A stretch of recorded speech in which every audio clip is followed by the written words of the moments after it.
my name is Lisa Grace and this is Nailchemy's YouTube channel. I hope you enjoyed this video.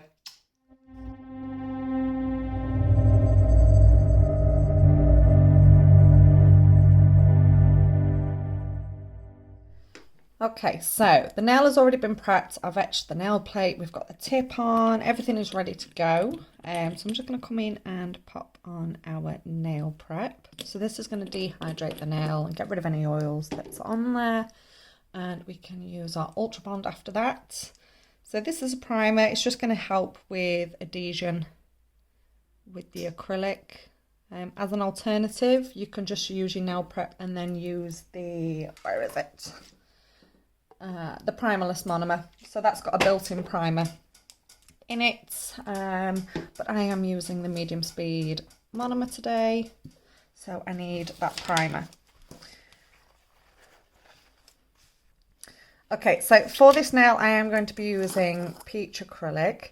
This definitely is my favourite out of all of them. I do love a good nude. So it's my favourite one, and I'm using the A8 acrylic brush, which is amazing. I do love it. Okay, so I'm going to show you how I work, how I build a nail. There are more than one ways to make a cake, as they say. So this might not work for you, but hopefully it will. So when I'm picking up my beads, my first bead that I'm going to be working on is the tip section. So this is quite a large bead. So I need to make sure that I've got ample amount of monomer in my brush, which is going to allow me to pick up a really good size bead. I can blot the back of that onto my kitchen paper and then apply it like so. So always keep your nail tilted down. Let gravity help you out. I'm going to make sure that the bead is covered sidewall to sidewall. And pretty much if you just keep that nail tilted down, there's not a lot that you need to do with this bead. Keep tapping your brush, keep taking monomer out of that brush. We don't want to be adding any more monomer to this bead. And I'm just going to start very, very gently patting this bead, keeping it on the tip, keeping it in shape, and take it over the end. And as we get to the end, I can break that away, the excess will fall down. And then I can just make sure that this is really nice thickness. Get rid of any excess. And check your barrel view. Make sure that you're happy with your thickness on that. Obviously don't go too thin because we do still need to file this nail. So if you're taking it too thin and you need to file, you're going to be screwed.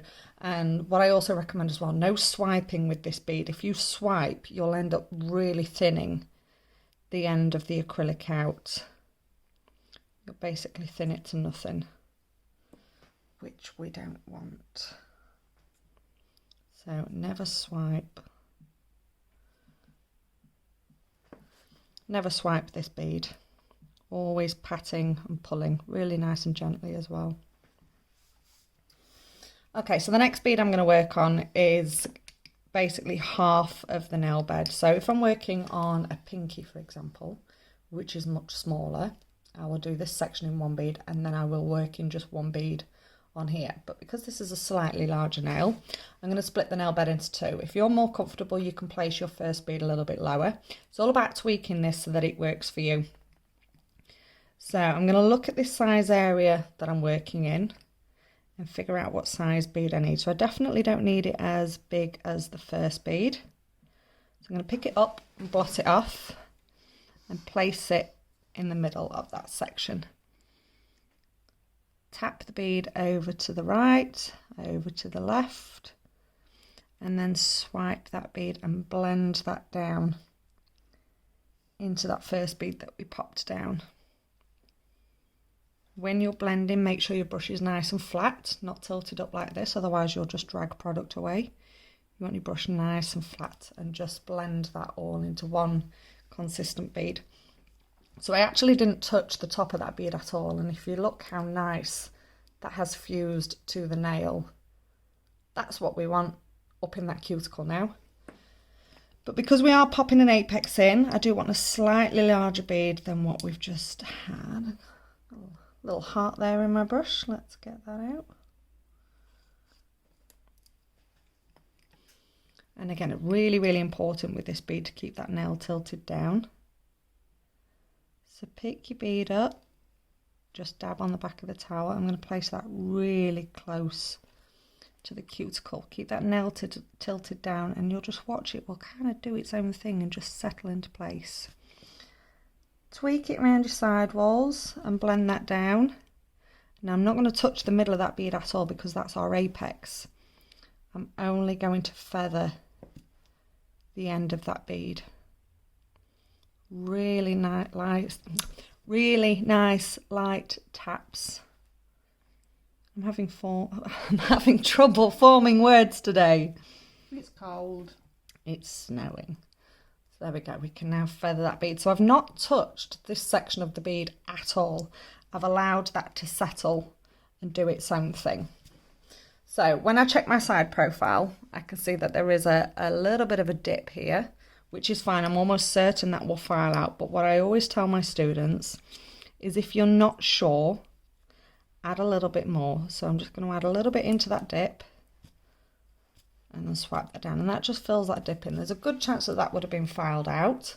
However, it's so much easier to add a little bit of acrylic now and then file it out, as opposed to start filing it and then realise, oh, that dip's still there, and now I need to dust the nail off, wipe over with a cleanser, and then coming back and add more acrylic, and then wait for that to dry, and then start filing again. So if ever you're in doubt if there's enough acrylic on there, just add a little bit more.